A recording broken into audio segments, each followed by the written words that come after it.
Begin the current Daf Mesechta Chagigah Daf Ches. Begin on the second line down the top of the Yomid, where the Gemara continues with additional sources for this question that we had posed regarding how do we know that Shavuos says Tashlum and Kol Shiva. We introduced it because we asked a question from our Mishnah, and the Gemara continues with bringing different sources for how we know that.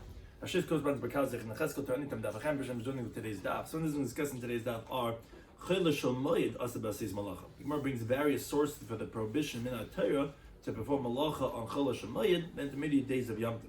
Stam Yadayim, even if one is not aware of having come in contact with Tumah, there's a halacha to wash his hands before touching food, and we give it a halacha as a sheni l'tumah. Noit l'dayim madvilin, whether one must wash his hands from a utensil that holds a revius of water, and when one must immerse his hands in a mikveh containing 40 saw. Achilu denamo peri, washing hands before eating breads or fruits of chulin. Okay. So we begin the second line down at the top of the Yomid, Daf Yomi and Al. So again, like we said, we're middle bring sources for the halacha of Tashlumin all 7 days. But Rabbi says a similar answer to the previous Gemara. The pasuk says in Shemais, "B'chag HaKotzer." It says in the Yom Tov of the harvest of Bikuri Masecha, which that's by the Yom Tov of Shavuos. So says Rish Lakish, "Ezeu Chag Shata Chagigah B'Kaitzeboy." What's the Yom Tov that you're calling it a Chag, and yet it's HaKotzer, that you're doing Ketzira, harvest on the Yom Tov? First of all, when are you doing harvesting? Shavuos time is when you're harvesting. Now, the question is, Amos, when exactly doing the actual harvest? If you're saying on Yom Tov itself, Ketzira B'Yom Tov Mishari, you think you could do harvesting on Yom Tov? Obviously, it's referring to the extra 6 days, that then you're making it up, then it's like quote-unquote Yom Tov, because you can make it be karbanis, but you're doing Ketzira, you're doing Malach at the same time. Now, Amar B'Yechon, he has a problem with this. So if that's the case, take Chag Asif, the Yom Tov of the gathering. Now, Ezeu Chag Sheish B'Asif. What's the Yom Tov when you're gathering the produce that was drawing out all summer long? How is the Chag Sukkot? It's the Yom Tov Sukkot. Now, Amos, when exactly are you doing the gathering? If you think it's on Yom Tov itself, well, Malacha B'Yom Tov Mishari, are you allowed to do the Malacha of gathering in your produce on the Yom Tov itself? What are you going to say? B'Chol HaShamayid. You'll say, okay, so the person's gathering on Chol HaMoed. The problem is, Chol HaMoed Mishari? Is it permitted to do Malacha on Chol HaMoed? So you run into the same problem when you say Chag Asif, or rather, Rabbi Yochanan rejects Rish Lakish's interpretation. He says, Chag HaBob is Man Asifa. It doesn't mean you literally Chag Asif, that you're doing the Asifa on Yom Tov. It's Yom Tov, it comes at the time of the season of gathering. Here also, Chag HaBob is Man Getzir. It's the Yom Tov, it comes at the time of the harvest, and you're not literally being Chagig and being Kaitzer, and therefore that's not what the pasuk is coming to say, and that rejects the interpretation of Rish Lakish. Now, but once we just mentioned this last point, says the Gemara Machlal, the inference is from the fact that Rabbi Yochanan said that what? When are you going to do Asifa on Sukkot? What? Okay, Chol HaMoed? You think you're allowed to do Malacha Chol HaMoed? And Rish Lakish didn't answer, yes, you are allowed to, and therefore that's my pshat, and you see Chag Asif is on the Yom Tov itself, and that's what someone had just asked before, what's a Chol HaMoed? That yeah, it's you're allowed to do Malacha, and therefore that's the same thing for Tashlumin. But for the fact that Rish Lakish did not even answer that, obviously the Tavayus Filu that both Rabbi Yochanan and Rish Lakish both held, the Chol HaMoed also basis Malacha, that you're not allowed to do Malacha of Ketzira and of Asifa on the Chol HaMoed. Says the Gemara, Menahan Amili. So now we enter a whole new discussion.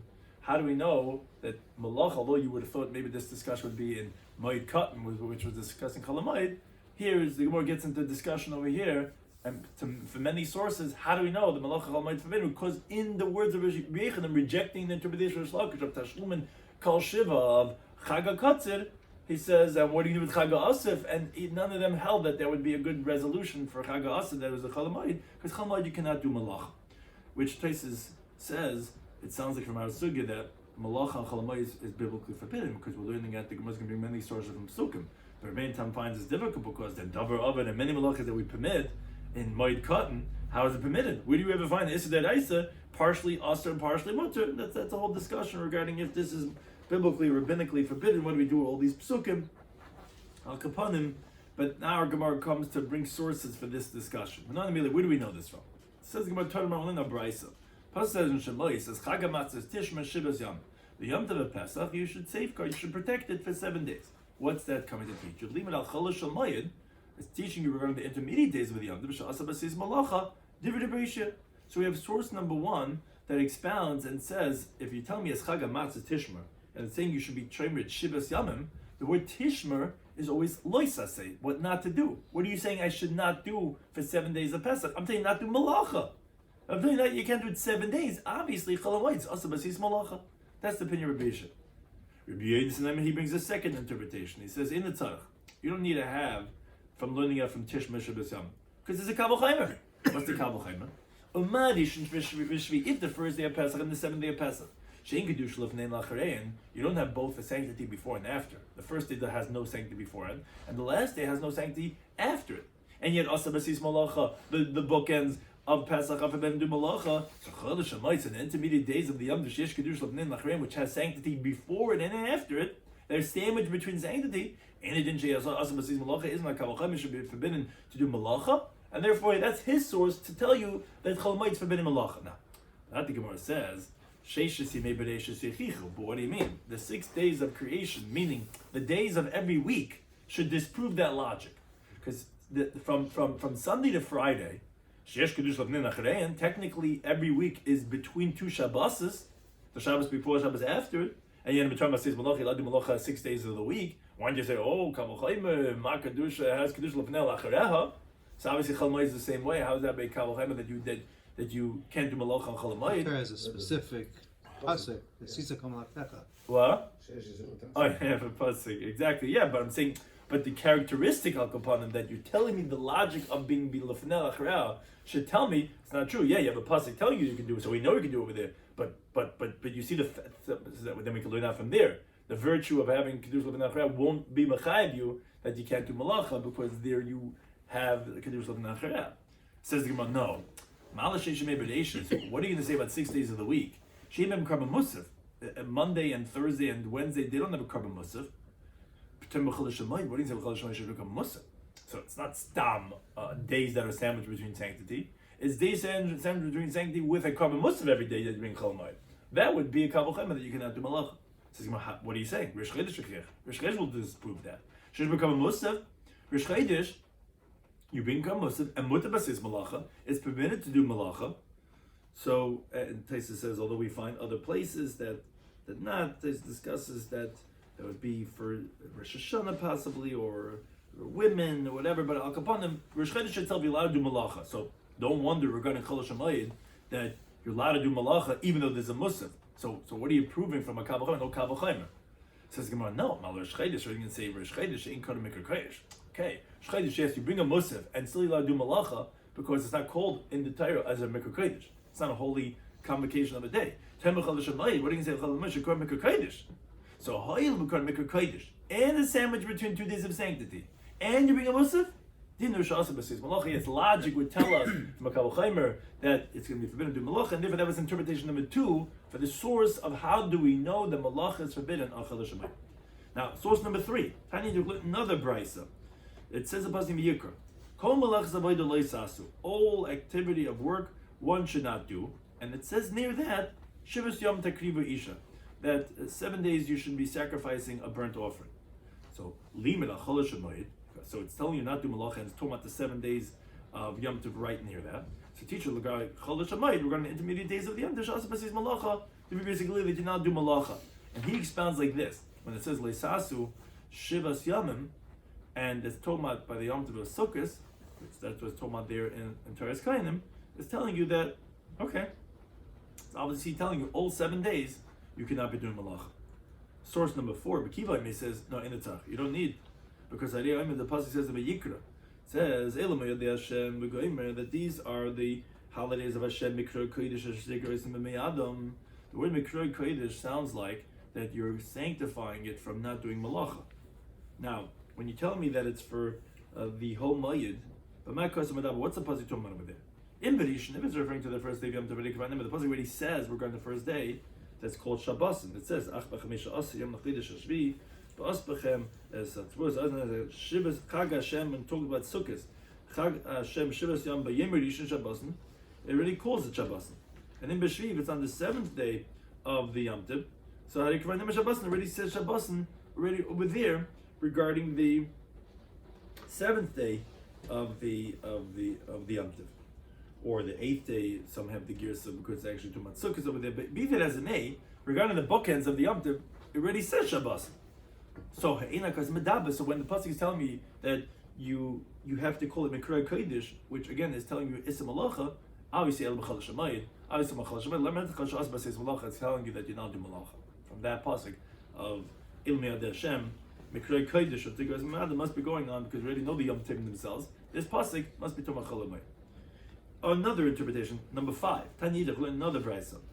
Says in the pasuk, 6 days eat matzahs. On the 7th day, you're contained for Hashem. Now, mashvi atzah, just like the 7th day, you're held back from malacha, like it says in that pasuk itself. It says leisasa malacha on the 7th day. So when we're comparing the 7 days, because you're saying 6 days you eat matzahs, and the 7th day it's Tzeres Hashem. So you're comparing the first 6 days to the 7th day. Just like the 7th day you're held back from doing malacha, so to the first part of the body, but Sheishes Yomim is also certain is going to be held back from doing malacha. Now, wait a second. If the 7th day you're held back from doing any malacha, so to the Chadezah Chalamayid, a Pesach also should be held back from doing all malacha. Now, no, it says Uva Yemesh Shvi Atzeres. On the 7th day you're held back, which tells you Hashvi Atzah Malacha. The 7th day is held back from all malacha, but the 6 days are not held back from all malacha. So what does that mean? So must be that the pasuk is really giving over permission to the sages, and this is part of the answer of what Taisus was discussing regarding is it Deres the Rabbanon, that the pasuk is telling you you're not doing malacha, but it's also telling you it's not the same as the 7th day, which would have been all malacha. So, but how do we know what's mutter, what's aser? So it must be given over to the sages lamelcha to tell you. In other words, since the pasuk that's telling you that you now do malacha, but not in all malachas, and it doesn't tell you which is mutter, which is forbidden, you should know that the Torah obviously gave it over to the Chacham who know to understand to say what is permitted and what is asr. And they're going to tell you, Eze Yom, what day? First of all, what day is Yom Tov? Because the Kiddush HaChodesh is based on the vision and the courts are Mekadosh the Chodesh. So they can tell which day is asr in all malacha. The Eze Yom, and which day is Chalamayid, that's mutter, that's not asr in all malacha. And then moreover, Chalamayid itself, they're going to tell you, Izu Malacha Asura, which Malacha is forbidden if it's a davar that is not a loss. It's Malacha Materas, and what's permitted, let's say something that's a davar of it, something that is a loss. So that's what we learn out from this pasuk actually, in the contrast of the Sheishes Yom, and whereas that's only Shviz that said this is the source for the well-known concept that although you could say that Chalamayid is Midiraisa, but still the Rabbanan are the ones who are able to qualify and tell you what's permitted and what's forbidden.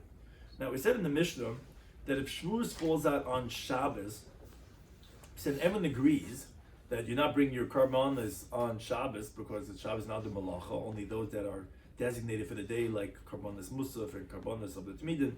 So everyone's going to agree you're going to bring it the next day on Sunday. But we said the Kohen doesn't wear his special clothing, and mutanim behesped b'tainis, you're allowed to give a hesped, you're allowed to fast on this next day on Sunday, what we call the Yom Tovayach. Why? Usually like some type of Yom Tov, you don't say all these things. Why are you allowed to be masped and give it and have a tainus? Not to fulfill the ones who say the tzedukkim who would say Atzeres Achar Shabbos. Say, oh yeah, see Shavuos on Sunday.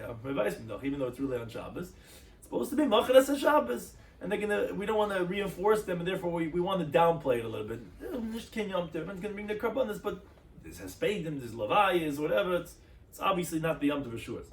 So the Gemara asked on this, and the Gerus is really Bartani, learn a Brisa. There was a Maisa, it was a story of Mes Alexa, the person Alexa, it sounds like Alexa or something, but died Belud. They died in Lud. And all the Jewish people came to eulogize him, but Tarfon didn't let them, because it's Shavuos, Mezuknish Hespedim, and therefore he stopped them. Now, says the Gemara, Yom Tov Sagada, do you really think it was the Yom Tov Shavuos itself? If it was Yom Tov, do you think everyone would come to a Levaya? Ela rather say, it means Nishiyim Tevayachaya, because it was the day of the slaughtering. It was the day after Shavuos. And what do we see from the Bride? So Rabbi did not let them make the Levaya. What do you mean? But we learned in our Mishnah that you're allowed to have a spadim. So it seems to be a contradiction. So it's not difficult. Kan, the story of Alexa and Lud, was B'Yom Tiv Shechaliyas Achar Shabbos, was when Yom Tiv was on Sunday. Now, then the Yom Tevayach is not being on Sunday. The Yom Tevayach means the days that you could make up the slaughtering. Everyone agrees there's Tashlumin. The question is if you need it. So, could you bring it on the Yom Tov itself, or do you have to wait for the Yom Tevayach? But either way, Yom Tevayach is starting on Monday, going Tuesday, Wednesday, Thursday, Friday, Shabbos, and it's going to continue onwards. So there's no concern for Tzedukim if you're making the Yom Tevayach on a Monday. So we're not going to let you be maspid. The Torah is not letting them be maspid because Yom Tevayach is far a chaylik from the Yom Tov. It's Tashlumim days. Right? It's where you can't be maspid. That makes sense because they're not reinforcing the Tzedukim. But Kan B'Yom Tov Shechalis B'Shabbos. Our Mishnah was talking about when Shavuot is on Shabbos, then the Yom Tevayach is on Sunday. Oh, then they said you're allowed to be maspid because we don't want to reinforce them to say because Shavuot is after Shabbos. So therefore, it's not a contradiction from this brisa on our Mishnah. Now we continue to Amud Beis, where now we're starting a whole new journey in this Masechta. So all those who enjoyed the Agadata and the deep esoteric Gemaras, buckle up because, as Rashi points out, we're starting a whole new Masechta basically over here. Now, why are we discussing over here in the Masechta of Chagigah that talks about halachas of Yom Tov? Because at the end of this discussion, at the end of the next parak of Chaim B'Kodesh of Chavav Madalev, it's going to mention that halachas that relate to Yom Tov, because Amaratzim, ignoramuses, although as our Mishnah is going to point out, that we consider them as Tameh, but on Yom Tov, pumped on Yom Tov, they consider as Tahar, but not the rest of the year. So it relates to the halachas of Chagigah of Yom Tov. So therefore, we're going to bring in this whole discussion for the Chanina's Galagahanim, the Shveda, Tumah, Tar, Sugis, because of that's going to come up at the end, relating to as it relates to a regal. So we begin now the Mishnah that starts a whole series of a theme discussing the laws of Tumah and Tahar. Says the Mishnah, Noidli Yadayim. One washes their hands, l'chulin, if they're coming to eat unconsecrated produce, l'maiser, or to the maiser produce, u'letruma, and for truma. Now, what that means to say is that it's sufficient to do netilas yadayim, which means that you wash your hands with a kli, which only has a revius of water. Now, but a l'kaidish, but if someone's coming to eat shlamim or chatas or asham, meaning like if he's a kain, or a shlamim if he's a Yisrael, then matbilin. Then we actually require a higher level. He has to actually toivel his hands in 40 sah, in what we call a mikvah. Now, even though generic hands, what's called stam yadayim, which didn't touch a biblical tumah, is not going to be mitame his whole body. So therefore, you don't have to toivel his whole body, but he has to go ahead and toivel his hands in the mikvah. Now, ulachatas, let's say he's coming to touch what's called the mechatas, which are the sanctified waters that you use with the ash of the paraduma that you spray on someone who came tummy from a mess. There's even a higher level, and that is imnit muyadav. If let's say his hands became tummy, what does it mean his hands become tummy? How do hands become tummy? We're not talking about stam yadayim, which are we don't know it became tummy, but we treat it as a sheni. No, his hands became tummy in one of the, but not his whole body. How's that? In one of the ways that contaminates only the hands and not the body. For example, let's say certain derivatives of tumah, or a sefer Torah, or any tumah that's rabbinic, which the Gemara goes through in Shabbos, that it's only going to contaminate the hands and not the body. So we're actually regarding the halachas of the mechatas mitva gufoy, meaning we treat as if the whole body is tameh, and he has to table his whole body. Which Rashi points out, all these milas, one higher than the other, are all midirishem. It's all from rabbinic law, but these are milas that we treat certain things more stringent in the laws of Torah than other things. Now, additional mila we have, in the contrast of the distinction of the different groupings, is tavel chulin. Let's say someone is immersing himself for chulin. In other words, his intention when he's taveling is for chulin. That's why he's taveling, because he wants to eat something. He was tummy and he wants to have his chulin al tahara in a state of purity. So if he was huchzik l'chulin, the word huchzik, Rashi has the terminology of intent. In other words, if his intent was to make his body in a state of purity for the status of chulin, then asalamaisa. Then he's actually forbidden for his state of tumah to eat his meiser sheni, which has to be eaten in Yerushalayim, because meiser sheni is more sanctified than that of chulin. So misgangen to mikvah, the kabuna gahat for chulin, it's not good enough for meiser. For that could we still treat you as tummy? Let's say tavel meiser. Let's okay, he's tavel because you have to eat his meiser sheni, which you have to eat in Yerushalayim. And Huchzik L'Maiser, if he had a mind for Maiser, the Nasla Truma, then he's forbidden to eat Truma. Let's say Truma. Let's say he tabled for because he had to use Truma. So Huchzik Truma, if he had a mind for his Truma, Asla Kodesh, if he'd been into the high level of Karbanis, of Kachim. Tabled Kodesh, let's say tabled for the purposes of Kachim. Huchzik Kodesh, if he had a mind for Kachim, Asla Chatas, he's forbidden for the Chatas. Again, if you had in mind something more severe, fine, it's going to work. But if you had in mind something lesser, then it doesn't work for that which is more severe. Now, Tavel Chamer, let's say you tell something that's more severe, the mutlakal, you automatically would be permitted in this thing that's more lenient, that's a lesser, lower level than what you tabled for. Now, what happens if Tavel Lehosik? Let's say the person tabled, but he didn't have any kavana of Tevila for Tahara. He went swimming, and it wasn't a pool. So then Kiloy Tavel. Then for halacha of Tahara, it's as if he didn't tavel. And because you have to have intent to be focused for that purification. A similar type of differentiations between the levels and the categories says the Mishnah, Big Di Amoritz, the garments of an ignoramus, which is a person who's not learned and he doesn't know halacha well. So we treat his garments as a midras. What's a midras? The word midras literally means treading, like stepping. There's an avatama, which that bed, let's say, or chair, or whatever it is that the Zav sat on or stepped on, that chair actually not only is, let's say, usually the person that's a Zav or a Zav, or they're an avatama, but even the bed that they sat on, or the clothing that they stepped on, becomes an avatama too, to contaminate other people or vessels, which is like the medrash of a Zav, which the medrash means whatever the Zav sits on or pushes his body weight on, that bed, let's say, is going to contaminate other mekalim, like it says in the Pasuk Yukot as well. If a person touches the bed of the Zav, that person now who touched that bed has to wash his clothing because it became tummy from the bed. Now, the garments of Al-Ma'oretz, we treat as if it's a medras, we treat it as a medras leprushin. Prushin are those who they separate themselves from Tumah. That means they eat their chum in the state of Tara. So they're one level higher than the Amaretz. So if a Parish comes to the Amaretz, he treats the Amaretz garment as if it's a medras. Again, these are all levels because of concern, let's say, that they don't know halacha, and this guy's wife is a nida or he's a zav and he's sat on his clothing, obviously, he's sitting down, his pants is automatically a medras, or whatever, he's laying down in it, so we treat that for the Parish as if that clothing was a medras. Big Day Prushin, now going even higher, the garment of the Parish is medras lechle truma. For Kahanim who eat Truma, as Rashi points out, all these levels are from rabbinic concept, that they said that although it was protected in a state of purity, that's not considered as a proper protection for the higher level people. And it's like as if it wasn't watched. So therefore they will glazer in their garments because, like we said, maybe that person's wife who was a Nida sat on it, and that would make it a medrash from a Nida, as the Gemara explains in Masechet Chulin. So although I'm a parish, yeah, but you're not the same. You eat your chulin tar. That's not the same as the severity of truma, which that's misa. That's certain higher liabilities. We don't consider what you protected as the same if someone's watching Fort Knox. It's not the same thing. Or the Chernobyl reactor, or whatever. There's certain higher levels. There's more collateral damage from that. So therefore, the big day parish is considered as a medrash leichle truma. Big day leichle truma. And so too, the garments of the ones who of Kama eat Truma is Medras L'Kodesh. It's considered as if it's a Medras. It's like Avatama for those who eat Kachim.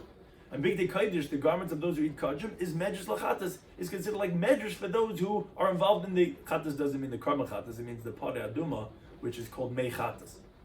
And actually, the Mishnah illustrates this by saying that Yosef ben Yezer, was from the pious ones of the Ganim, and his kerchief was like Medras for those who ate Kachim. Because again, we consider it as a medras for the higher level. And Yochanan ben Gudgudah, he ate his chulin in the state of purity of kachim all his days, meaning to say that he was concerned not to become in contact with even a shlishi, because kachim could become a revi, and that's how chamer he was.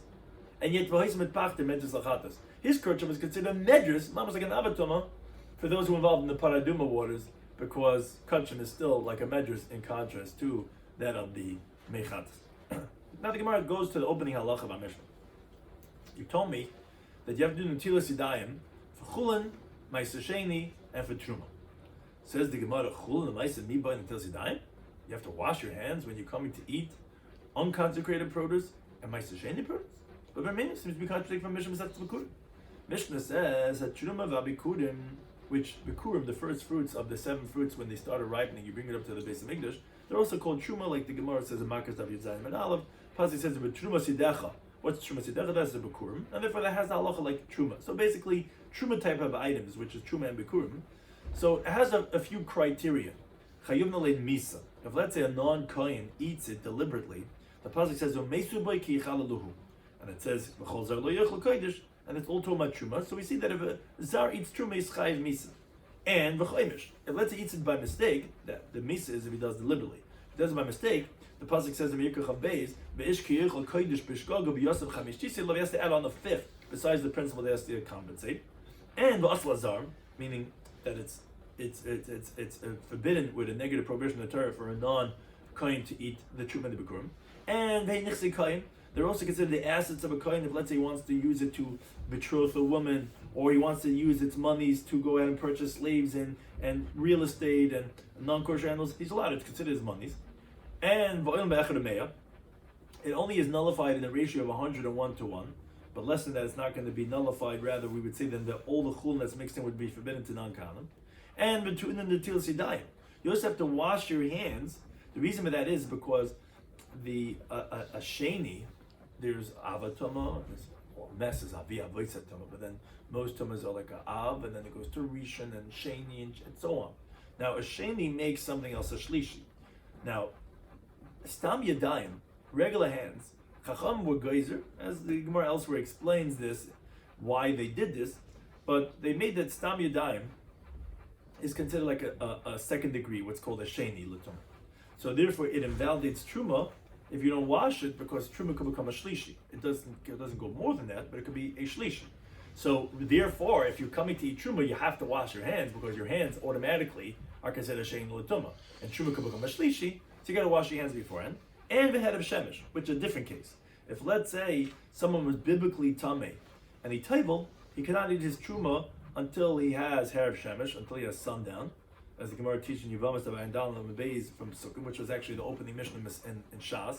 That's when you say Kri Shma, that's after the sundown. So these are things that apply to Truma and Bikurim. Harel b'Truma Bikurim masha'enkim b'Maiser, which does not apply by Maiser because Mechulin. So Rashi explains how all these things do not apply by Maiser. First of all, there's no death penalty, and there's no additional 5th, and there's no prohibition for a non-kohen to eat meiser, because the whole meiser is eaten for zarim. That's what they do. They bring up to Yerushalayim, they eat over there. So obviously you don't have those 3 elements. Additionally, although there is a halacha of chaimish by meiser sheni, but that's a whole different halacha, Rashi explains. That's when you're coming to redeem your produce and you want to use it as money. So that's not the same thing like we're talking over here by Truma, because Truma doesn't have redemption. It's when you ate it by mistake, then you have to add to the principle of 5th. So it's not that halacha either. Moreover, it's actually not the person's own personal assets to, let's say, buy slaves or real estate with, because actually, which Truma does have in Bikurim, because it was only given actually to eat or to drink or to anoint. Meiser Sheni has to be eaten, you have to eat it in Yerushalayim. Moreover, you don't have to, and this is where the question of the Gemara is coming from, you don't have to wash your hands. Why not? Because your hands are a sheni l'tumah. A sheni cannot make meiser sheni or chulin into a shlish. They can't become a shlish. The most they can become is a sheni. The more sanctified something is, the more it could become tumah even at a later stage. And it doesn't require hair of shemesh if, let's say, a person was biblically tumah, because the halacha, as learned at Masechtas Yevamos, is tavel va'ala. A person who's tumah, once he immerses, he comes out of the mikvah, he can right away eat meiser. He doesn't have to wait for sundown. So all these things are only by Truma Bikurim, not by meiser, and for sure not by chulin. So says the Gemara. So we have a contradiction: kasha meiser, kasha chulin. In our Mishnah, where the opening halacha was you have to wash your hands for chulin meiser, and yet clearly in the Mishnah Masechtas Bikurim says that you don't have to wash your hands by meiser, sheni, and by chulin. So the Gemara says like this: I could answer the question of meiser sheni like this. I can tell you it's a machlekes tanoim. The Mishnah Masechtas Bikurim that said that you don't have to wash your hands is Remeir. And our Mishnah is going like the Rabbanan. What's this referring to? It's actually the time we learn the Mishnah Masechtas Para.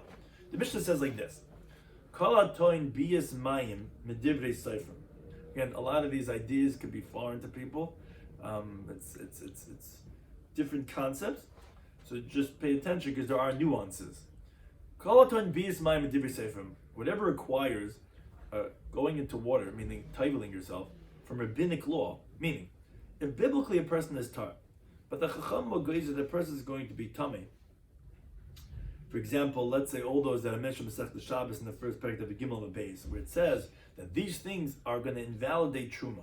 Meaning, if let's say someone ate oichel, a food item that's a rishon l'tuma, or he ate a shein l'tuma, which technically a food item cannot be mitame adam, the Rabban Maglazer that for the reasons that as we explained in Masechta Shabbos, that's going to make the person's stomach, because when he's eating, he might put in a different beverage or food item of truma, and it's going to make a problem. The Gemara there explains why, but the person is going to become rabbinically tummy. So such a person, what's his status? Says the Mishnah Masechtas Para, and the words here are distinct. Mitame esai kodesh. In other words, they gave that person a status of what's called a sheni l'tuma. Now, a sheni is mitame kodesh, meaning the kodesh becomes the name tame means to say that not only are you tame, but that you could actually then contaminate something else. Because, regarding kachim, it could become a revi.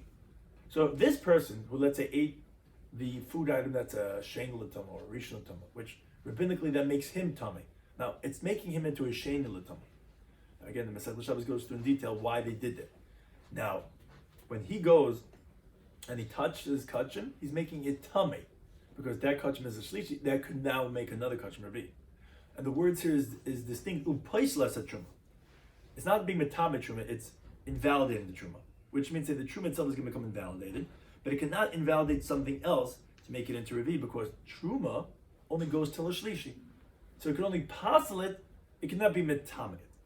Okay, this is not the main reason why we bring in this Mishnah, but it's still part of what the Gemara is quoting.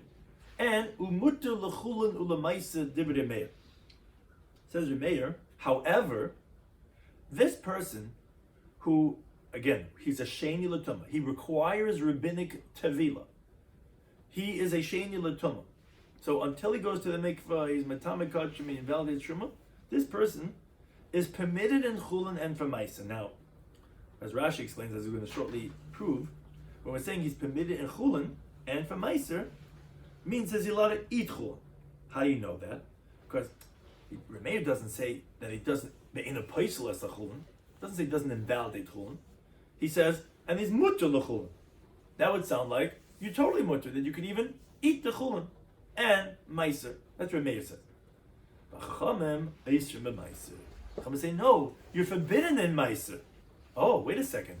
That sounds like a resolution for our Mishnah Masechtas Bikurim. Do you have to wash your hands when you're coming to eat meiser or not?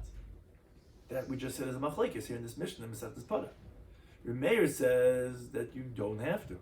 You're mutter l'maiser. And as Rashi was medayik in the words of the Mishnah over there, that's by not saying ain't a paisel, but saying mutter means you're allowed to go out and eat it. And whereas the Chacham say it's forbidden without a tvila. So that's the Mishnah of our Mishnah that says that you have to wash your hands before you come to eat maiser. Fine. You resolve the contradiction regarding maiser. But you did not resolve the question about chulin, because according to everybody in this Mishnah you just quoted, chulin does not require netilas yadayim. Everything is your mutter bechulin. The whole machlekes is regarding meiser. It's how to resolve the contradiction of our Mishnah and Mishnah Masechtas Bikurim regarding do you require netilas yadayim. No one seems to say, like our Mishnah, that you require netilas yadayim when you're coming to eat chulin. So the Gemara says, look, it's not difficult. Why not? Kan, our Mishnah that requires netila is ba'achila. You're coming to eat chul. Kan, the Mishnah Masechtas Bikurim that says you don't have to wash your hands is b'negiya, when you're just touching the chul.